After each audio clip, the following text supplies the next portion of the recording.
পুজোর এই কয়েকটা দিন আমরা প্রত্যেক দিন সন্ধেবেলা কিছু না কিছু ফেসে অ্যাপ্লাই করেছি এবং এত ভিড়ভাট্টার মধ্যে গিয়েছি। তো সেই কারণে আজকে ভাবলাম স্কিনটাকে একটু ডিপ ক্লিন করা যাক। তার জন্য একটু টক দই নিয়ে নিয়েছি।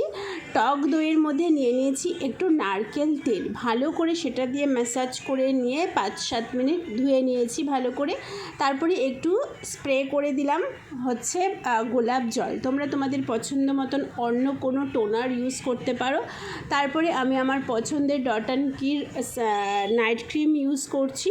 এভাবেই আজকে স্কিন কেয়ারটা করছি। যে যখনই রেডি হও না কেন, ফেসে যা কিছু অ্যাপ্লাই করো না কেন, ফেস প্যাক বলো, কাজল বলো বা ফাউন্ডেশন বলো, অবশ্যই কিন্তু ঘুমানোর আগে সেগুলো ভালো করে তুলে দিয়ে তারপরে ঘুমোবে, নচেত কিন্তু স্কিন একদম খারাপ হয়ে যাবে। ভালো থেকো, সুস্থ থেকো, বাই।